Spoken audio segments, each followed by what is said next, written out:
Assalamualaikum warahmatullahi wabarakatuh. Yang terhormat Bapak Ahmad Lutfi, SPMM, selaku dosen manajemen seminar keuangan. Saya Febitri Damayanti dengan NIM 21 10 10 50 3776.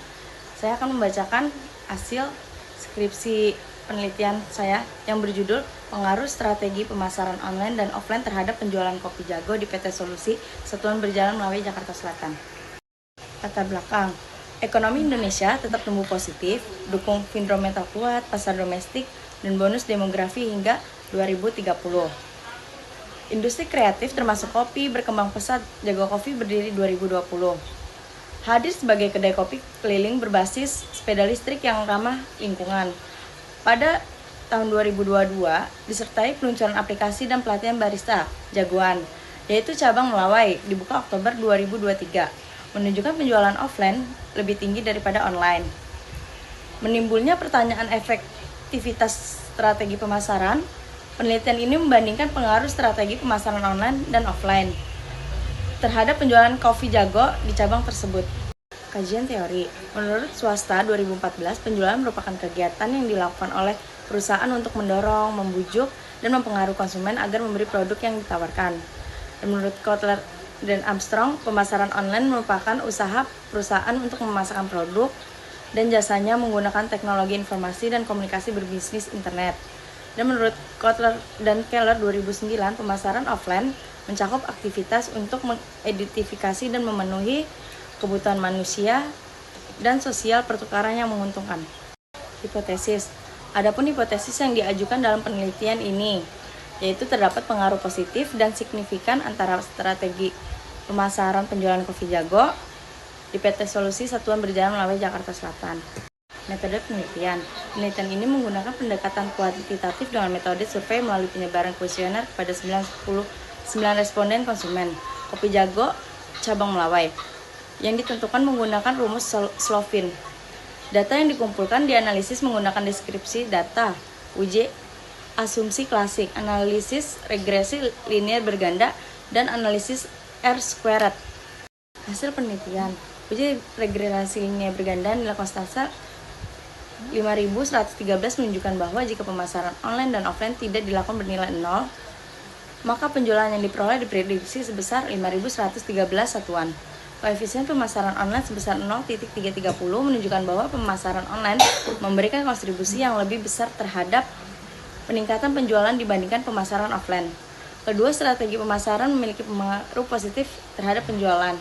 Kedua, penelitian ini menunjukkan pemasaran online X nilai T 4676 dengan signifikasi 0,000 lebih kecil daripada 0,05, yang berarti bahwa pemasaran online berpengaruh signifikasi terhadap penjualan.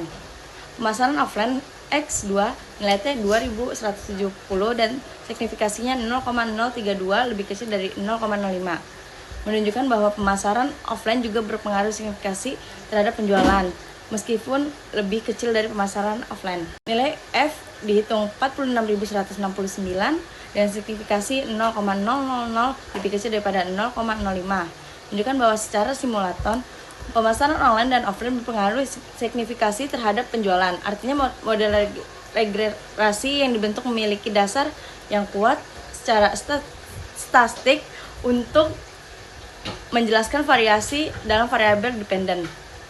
Uji determinan nilai R-square 0,490 menunjukkan bahwa 49% variasi dalam penjualan dapat dijelaskan oleh pemasaran online dan offline secara bersama-sama, sementara sisanya 51% dipengaruhi oleh faktor lain di luar model seperti harga, kualitas produk, layanan, dan pelayanan. Kesimpulan. Di sini saya akan membacakan hasil kesimpulan dari penelitian saya. Yang pertama, strategi pemasaran online berpengaruh positif dan signifikasi terhadap penjualan. Signifikasi 0,0000, koefisien 0,330. Yang kedua, strategi pemasaran offline juga berpengaruh positif dan signifikasi terhadap penjualan. Signifikasinya 0,032, koefisiennya 0,161. Yang ketiga, secara simultan strategi online dan offline berpengaruh signifikasi terhadap penjualan. Uji F signifikasi 0,000, F dihitung 46.169. Dan yang keempat, model regresasi mampu menjelaskan 49% variasi penjualan. R sama dengan 0,490, sisanya dipengaruhi faktor lainnya. Saran yang pertama untuk perusahaan yaitu manajemen Kopi Jago disarankan untuk memperkuat kampanye pemasaran online seperti media sosial, aplikasi SEO atau CEM. Kita mempertahankan pemasaran offline untuk membangun brand terus serta mengembangkan strategi terintegrasi antara online dan offline. Yang kedua, untuk peneliti selanjutnya dapat menambahkan variabel lain seperti harga, inovasi produk, atau kepuasan pelanggan. Memperluas lokasi penelitian terhadap cabang tersebut atau ke cabang yang lain, dan mempertimbangkan penggunaan metode campuran agar hasil lebih kooperatif. Yang ketiga, untuk akademi dan praktisi, hasil penelitian ini menunjukkan pentingnya adaptasi terhadap tren digital serta investasi pada teknologi dan pelatihan SDM di bidang pemasaran digital. Kurang lebihnya saya mohon maaf. Assalamualaikum warahmatullahi wabarakatuh.